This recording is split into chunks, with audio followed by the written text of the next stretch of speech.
नमस्कार, news and competition के रगड़ चैनल में आपका स्वागत है। देखते हैं उत्तराखंड की 10 महत्वपूर्ण खबरें। जोशीमठ में दरार है, आज से तोड़े जाएंगे घर। उत्तराखंड में मिला कोरोना का नया विषाणु। कुमाऊं विश्वविद्यालय की परीक्षाएं आज से। जोशीमठ में दरारों की गहराई नापेंगे वाडिया के वैज्ञानिक। पेट्रोल और डीजल के वाहन ग्लेशियरों की सेहत के लिए घातक। उत्तराखंड मौसम 15 तक बंद रहेंगे सरकारी और निजी स्कूल। हाईकोर्ट प्लास्टिक को लेकर फिर सख्त, सीमेंट उद्योगों को झटका। पाइन्स में जंगल जला, कुमाऊं में हर दूसरे दिन आग की घटना। जोशीमठ भू धंसाल, पीड़ितों ने मांगा विस्थापन, मिला केवल आश्वासन। पहाड़ में न टाउन प्लानर और न ही विकास प्राधिकरणों में इंजीनियर।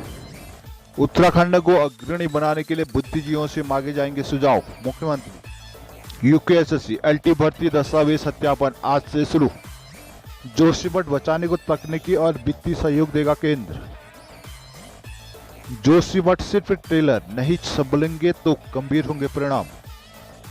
मुख्यमंत्री भास्कर सिंह धामी ने कहा कि जोशीमठ में भू धसाव की जद में आने वाले सभी परिवारों को शिफ्ट किया जाएगा। जोशीमठ को बचाना, लोगों का जान माल की सुरक्षा करना सरकार की पहली प्राथमिकता है। वहीं मुख्य सचिव एस एस संधू ने भू धसाव प्रभावित क्षेत्रों के लोगों को तत्काल सुरक्षित स्थान पर शिफ्ट करने का दरारग्रस्त भवनों को मंगलवार से तोड़ने के निर्देश दिए हैं। मुख्य सचिव ने सोमवार को सचिवालय में जोशीमठ आपदा को लेकर बैठक में अधिकारियों को प्रभावित क्षेत्र को अविलंब खाली कराए जाने के निर्देश दिए। उन्होंने कहा कि ऐसे क्षेत्र में रह रहे लोगों को तत्काल सुरक्षित स्थान पर शिफ्ट किया जाए। जिन क्षेत्रों में लोगों को विस्थापित किया जा रहा है वहां की लगातार निगरानी भी की जाए, जिससे उनको भी कोई परेशानी न हो। इस मामले में मुख्य सचिव ने भू धसाव क्षेत्र में मिट्टी के कटाव को रोकने की आज से काम शुरू करने को कहा है। प्रभावित क्षेत्र में सुरक्षा कार्यों को तेजी से पूरा करने के लिए कर्मचारियों की संख्या को बढ़ाया जा सकता है। बैठक में अपर मुख्य सचिव आनंद वर्धन, सचिव नीतीश झा, डॉक्टर रंजीत कुमार सिन्हा आदि मौजूद रहे। नैनीताल हाईकोर्ट ने प्लास्टिक को लेकर फिर सख्त रुख अपनाया। अदालत में सीमेंट फैक्ट्री एसोसिएशन और 3 अन्य कंपनी को संशोधन प्रार्थना पत्र निरस्त कर दिया। पत्र में 7 जुलाई 2022 को दिए हाईकोर्ट के आदेश में संशोधन की मांग की गई थी। अदालत ने आदेश दिया कि उत्तराखंड में कार्यरत प्लास्टिक पैकेजिंग कंपनियां अपना ईपीआर प्लान सेंटर पोर्टल पर अपलोड करने के साथ ही 15 दिन के भीतर राज्य प्रदूषण बोर्ड में रजिस्ट्रेशन कराएं। सोमवार को मामले की सुनवाई मुख्य न्यायाधीश न्यायमूर्ति विपिन सांघवी, न्यायमूर्ति मनोज कुमार तिवारी की खंडपीठ में हुई। कोर्ट ने अगली सुनवाई के लिए 20 फरवरी की तिथि नियत की है। सुनवाई में प्रार्थना पत्र के माध्यम से सोमवार को अदालत को बताया कि नियमावली को उन्होंने दिल्ली हाईकोर्ट में चुनौती दी है। रजिस्ट्रेशन में छूट की मांग करते हुए कहा कि कई राज्यों में उनकी सीमेंट की इकाई है, उनका डेली डेटा ऑनलाइन अपलोड नहीं हो पा रहा है, जिसकी वजह से उन्हें रजिस्ट्रेशन कराने में दिक्कतें आ रही हैं। याचिकाकर्ता ने कहा कि दिल्ली हाईकोर्ट के आदेश को उत्तराखंड हाईकोर्ट मानने को बाध्य नहीं है। कोर्ट ने कहा कि सीमेंट की बोरियां प्लास्टिक रेसे से बनी होती है, जिससे रेसे नालियां चौक करती है और इन बोरियों का उपयोग हर लोग मिट्टी व रेता भरकर दीवार बना रहे हैं, जो पर्यावरण के लिए खतरनाक है। उत्तराखंड में कोरोना वायरस के XBB 1.5 संस्करण का एक नया मामला पाया गया है, जिससे देश में विषाणु के स्वरूप से संबंधित मामलों की कुल संख्या 8 हो गई। इस संस्करण की वजह से अमेरिका में संक्रमण के मामलों में वृद्धि देखी गई। भारतीय SARS-CoV-2 जीनोमिकी संगठन इंसाकॉक ने कहा है कि पिछले 24 घंटे में संबंधित संस्करण का नया मामला उत्तराखंड में मिला, जबकि इससे पहले XBB 1.5 संस्करण से जुड़े 3 मामले गुजरात में और 1 मामला कर्नाटक, तेलंगाना, छत्तीसगढ़, राजस्थान में मिला था। संयुक्त रूप से XBB और XBB 1.5 अमेरिका में संक्रमण के 44% मामलों के लिए जिम्मेदार है। इंसाकॉक के आंकड़ों से यह भी पता चला कि BF6, BF7 संस्करण के 9 मामले पाए गए हैं, जो स्पष्ट रूप से चीन में कोविड-19 की लहर के लिए जिम्मेदार है। पश्चिमी बंगाल में ओमिक्रॉन उप संस्करण BF7 के 4 मामले, उत्तराखंड और हरियाणा में 2-2 तथा उड़ीसा में 1 मामला सामने आया था। राज्य में बढ़ती ठंड और कोहरे की वजह से 15 जनवरी तक सभी सरकारी सहायता प्राप्त और निजी स्कूल बंद कर दिए जाएंगे। डीजी शिक्षा वंशिता तिवारी ने सोमवार को इसके आदेश जारी कर दिए। प्रदेश में सरकारी स्कूलों में इस वक्त शीतकालीन अवकाश चल रहे हैं, जो 1 से 13 जनवरी तक लागू रहता है, लेकिन प्राइवेट स्कूलों में छुट्टियों का समय तय नहीं है। प्राइवेट स्कूल इस अवधि से पहले भी खुल जाते हैं। उत्तराखंड में 11 जनवरी से मौसम के मिजाज बदलने वाला है। 7 जिलों में बारिश और बर्फबारी का पूर्वानुमान मौसम विभाग ने जारी किया है। विभाग ने 11 को उत्तरकाशी, चमोली, पिथौरागढ़ जिले में हल्की से मध्यम बारिश और बर्फबारी का पूर्वानुमान जारी किया। वहीं देहरादून, बागेश्वर सहित अन्य जिलों में बारिश की संभावना। उधम सिंह और हरिद्वार में कोहरे का येलो अलर्ट जारी किया गया है। वाडिया हिमालय भू विज्ञान संस्थान के वैज्ञानिकों की टीम ने जोशीमठ में कई दरारों का आकलन शुरू कर दिया है। वैज्ञानिक जोशीमठ की फिजियोलॉजिकल स्टडी कर दरार की गहराई का आकलन कर रहे हैं। ऐसा इसलिए किया जा रहा है ताकि पता चल सके कि दरार सतही है या फिर जमीन के अंदर तक चली गई है। इसके साथ ही जमीन के घसने की प्रक्रिया रफ्तार पर नजर रखने के लिए उपकरणों से निगरानी शुरू कर दी गई। इस प्रक्रिया से संवेदनशील और सुरक्षित क्षेत्रों को चिन्हित करने में मदद मिलेगी। वाडिया के निर्देशक डॉक्टर कालाचंद साई ने कहा कि जोशीमठ भूकंप के लिहाज से जोन 5 में यहाँ पुराने ग्लेशियर के मलबे से बनी ढलान पर स्थित है। ऐसे में जोशीमठ की दरारें चिन्हित करने वाली है। आने वाले दिनों में बर्फबारी और बारिश की आशंका ने चिंता को बढ़ा दिया। साई ने कहा कि बारिश से दरारों में पानी जाएगा और भूस्राव से तेजी आ सकती है। ऐसे क्षेत्रों में भूकंप का हल्का झटका आया तो भूधसाव के साथ भूस्खलन की घटनाएं बढ़ सकती हैं। वैज्ञानिक ये भी देखें कि जोशीमठ का कोई क्षेत्र ऐसा भी है जो अपेक्षाकृत अधिक सुरक्षित है। कालाचंद साई के अनुसार जोशीमठ की घटना से सबक लेकर पहाड़ों में क्षमता के हिसाब से विकास करना बहुत जरूरी है। गंगोत्री बद्रीनाथ धाम तक अत्यधिक वाहनों के दबाव से ग्लेशियरों का खतरा पैदा हो रहा है। इस खतरे को कम करने के लिए विशेषज्ञों ने जोशीमठ और उत्तरकाशी से आगे पेट्रोल और डीजल से चलने वाली वाहनों की आवाजाही सीमित करने की सिफारिश की। ऑल वेदर रोड परियोजना से पर्यावरण को हो रहे नुकसान की वजह से फिर सुप्रीम कोर्ट की ओर से डॉक्टर रवि चोपड़ा की अध्यक्षता में एक हाई पावर कमेटी गठित की गई। पिछले साल इस कमेटी की ओर से परियोजना को लेकर जो सिफारिशें दी गई उनमें से एक प्रमुख सिफारिश जोशीमठ और उत्तरकाशी से आगे ईंधन से चलने वाली वाहनों की संख्या को सीमित करने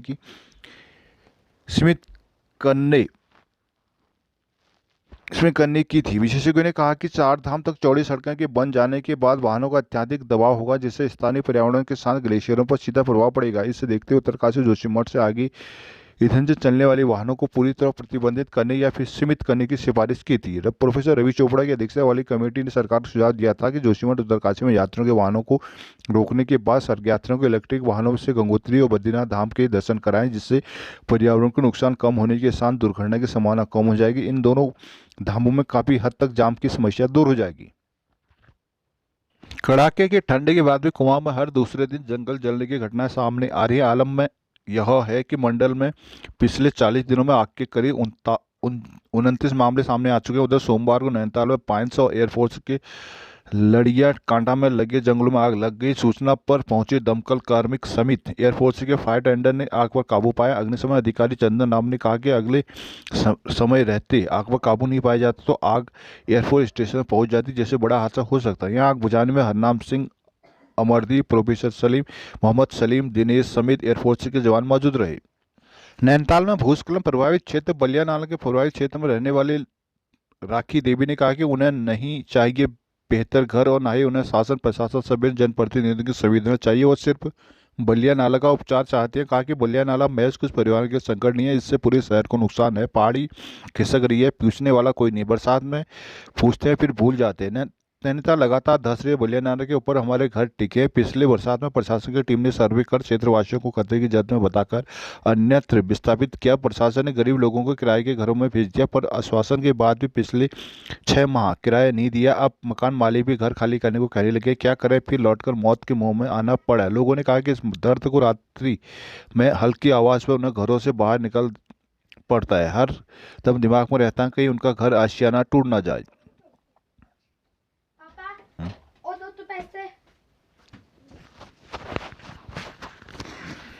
चमोली नगर विकास प्राधिकरण का पूरा भार सिर्फ एक इंजीनियर के हवाले है। टाउन प्लान की तैनाती यहाँ पे नहीं हो पाए। साथ ही ड्रेनेज और सेवरेज सिस्टम चौपट है। ड्रेनेज सिस्टम के नाम पर 7 नाले बनने प्रस्तावित हैं जो अभी तक नहीं बने। इसी के चलते यहाँ हल्दा पानी लॉ कॉलेज क्षेत्र की भूमि धंस गई है। इसके ट्रीटमेंट पर आज अभी तक 22 करोड़ से ज़्यादा खर्च हो चुके हैं। गढ़वाल क्षेत्र के नगर नियोजक का पद बनाए गए पर ऑफिस अब कभी भी दून से पौड़ी नहीं ले जा सका। पौड़ी में ना टाउन प्लानिंग का ऑफिस है ना स्टाफ। विकास प्राधिकरण में भी पूरा जिला एक एई 2 जोई के भरोसे हैं। यहाँ भी डीएम बीसी और एडीएम सचिव का जिम्मेदार देख रहे हैं। यहाँ सीवरेज की कोई व्यवस्था नहीं है। वर्ष 2004-05 से सर्वे हुआ लेकिन मौके पर कोई काम नहीं हो पाया। उत्तर काशी विकास प्राधिकरण में सिर्फ 3 लोग कार्यरत। टाउन प्लानर यहाँ भी नहीं है। स्टाफ के नाम पर एक एई और एक जेई और एक ऑफिस स्टाफ है। यहाँ मकान के नक्शे पास कराने के लिए ऑनलाइन सिस्टम जरूर है लेकिन आमतौर पर इसका पालन नहीं होता। पूरे जिले में 6 आर्किटेक्ट हैं। ड्रेनेज का कोई पुख्ता इंतजाम नहीं। ये उस जिले की स्थिति है जहाँ 2003 में वरुणा व्रत जैसी घटनाएं हो चुकी हैं। मुख्यमंत्री पुष्कर सिंह धामी ने कहा कि उत्तराखंड को विज्ञान प्रौद्योगिकी और नवाचार में अग्रणी बढ़ाएंगे, इसके लिए वैज्ञानिक समाज से बुद्धिजीवियों के सुझाव आमंत्रित किए गए हैं। मुख्यमंत्री सोमवार को सीएम कैंप ऑफिस में उत्तराखंड 25 बोधिसत्व विचार श्रृंखला के तहत विभिन्न केंद्रीय तकनीकी संस्थानों के प्रमुखों के साथ मंथन किया। इस दौरान सीएम ने कहा कि जोशीमठ में पैदा हुए संकट के समाधान के लिए हमें एक साथ आकर काम करना होगा। साथ ही उत्तराखंड के शहरों का सर्वे कराकर उनकी भार वहन क्षमता का आकलन करना होगा। हमें उत्तराखंड के विकास के मॉडल को इकोलॉजी इकोनॉमी के समन्वय के साथ आगे बढ़ाना होगा। उन्होंने कहा कि दुर्गम भौगोलिक परिस्थितियों को चलते हमारे सामने कुछ अलग प्रकार की चुनौतियां हैं, इनका समाधान हमें अत्याधुनिक तकनीक, शोध और नवाचारों के माध्यम से स्वयं ढूंढना है। सीएम ने कहा कि जोशीमठ में भूदशाव से हम सब परेशान हैं। ऐसी घटना की पुनरावृत्ति रोकने को वैज्ञानिक दृष्टि व सुझाव आमंत्रित है। राज्य के सतत विकास को समाज के हर क्षेत्र के विशेषज्ञों सुझाव के आधार पर भविष्य का रोड मैप तैयार किया जा सकता है। इस दौरान यूकास्ट के महानिदेशक professor Durgesh Pant, doctor RP Singh, वाडे के निदेशक कलाचंद, विक्रम सिंह, कर्नल रजत शर्मा, मीनाक्षी तिवारी सहित अनेक संस्थानों के विशेषज्ञ मौजूद रहे। उत्तराखंड अधीनस्थ सेवा चयन आयोग ने सहायक अध्यापक एलटी के चयनित अभ्यर्थियों के दस्तावेजों का सत्यापन शुरू कर दिया। उधर पुलिस रैंकिंग का संशोधित परिणाम 11 जनवरी को घोषित हो सकता है। सहायक अध्यापक के तहत 590 युवाओं के कागजों का सत्यापन गत वर्ष हो चुका था, पर कई भर्तियों में घपले सामने आने के बाद इस प्रक्रिया को रोक दिया गया। अब एक्सपर्ट कमेटी की मंजूरी के बाद आयोग ने शेष अभ्यर्थियों के दस्तावेजों का सत्यापन सोमवार से शुरू कर दिया। अध्यक्ष जीएस मर्तोलिया ने बताया कि सत्यापन में शिक्षा विभाग के अफसरों का भी सहयोग लिया जा रहा है। हर दिन 45 से 50 चयनित अभ्यर्थियों के कागज जांचे जा रहे हैं। यह प्रक्रिया 19 जनवरी तक जारी रहेगी। इसके बाद आयोग शिक्षा विभाग को नियुक्ति की सिफारिश कर देगा। उन्होंने कहा कि पुलिस रैंकर के 138 पदों के लिए संशोधित रिजल्ट बुधवार को जारी होने की उम्मीद है। एक सवाल के जवाब में को लेकर हाईकोर्ट में याचिका की वजह से उन्हें विलंब हुआ है। इस सवाल के उत्तर को लेकर आयोग ने एक्सपर्ट टीम बनाई थी, जिसके संशोधित उत्तर से हाईकोर्ट को अवगत करा दिया गया है। इस आधार पर अब संशोधित रिजल्ट तैयार किया जा रहा है। यह प्रक्रिया भी 2 दिन में पूरी हो जाएगी। मर्तोलिया ने बताया कि इसके बाद कनिष्ठ सहायक के पदों पर नियुक्ति प्रक्रिया शुरू करने का फैसला लिया है। विभिन्न विभागों कनिष्ठ सहायक के 757 पदों के लिए परीक्षा कराई गई थी। इसके बाद आयोग अन्य 5 भर्ती परीक्षाओं को लेकर चरणबद्ध तरीके से फैसला देगा। कनिष्ठ सहायक ने चयनित अभ्यर्थियों की प्रक्रिया में विलंब पर आक्रोश जताया। कनिष्ठ सहायक के चयनित अभ्यर्थी ने सोमवार दोपहर आयोग के अध्यक्ष जीएस मर्तोलिया से मिलकर अपना पक्ष रखा। उन्होंने कहा कि परीक्षा को क्लीन चिट मिलने के बाद दस्तावेज सत्यापन पर तेजी लाई जाए। मर्तोलिया ने उन्हें आश्वस्त किया कि प्रक्रिया जल्द ही शुरू की जाएगी।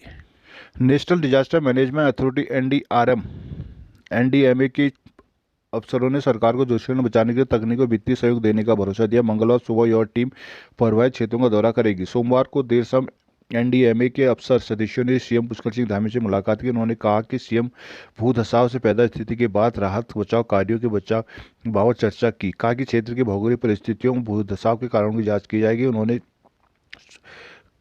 सुझाव दिया कि भूधसाव से पानी कहां रुका हुआ है और कारण क्या है, पहले इसका पता लगाना जरूरी है। सभी संबंधित संस्थानों के वैज्ञानिकों का सक्रिय सहयोग लिया जाएगा। मुख्यमंत्री धामी ने एनडीएमए के अफसरों से भूगर्भ तथा अन्य आवश्यक जांच में संबंधित संस्थाओं के समन्वय से कार्य योजना में सहयोग की अपेक्षा की। कहा कि जोशीमठ को पूर्ण स्वरूप में लाने के समेकित प्रयासों की जरूरत है। सरकार युद्ध स्तर पर आपदा पीड़ितों की मदद कर रही है। सचिव आपदा प्रबंधन रंजीत सिन्हा ने बताया कि मंगलवार सुबह 9:15 बजे एनडीएमए टीम जोशीमठ रवाना होगी। इस दौरान गृह मंत्रालय के सचिव टीएस गंगवार, संयुक्त सचिव एसके जिंदल, एनडीएमए के सदस्य कमल किशोर आदि मौजूद रहे।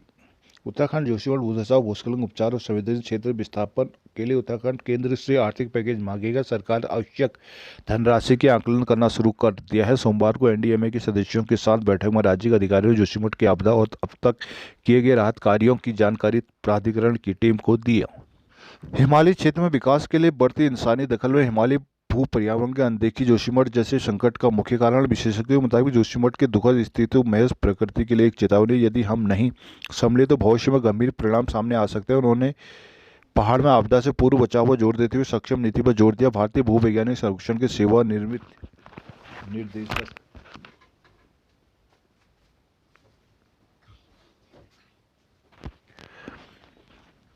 भारतीय भू सर्वेक्षण के सेवानिवृत्त निर्देशक यूएस रावत ने जोशीमठ की स्थिति को लेकर सोमवार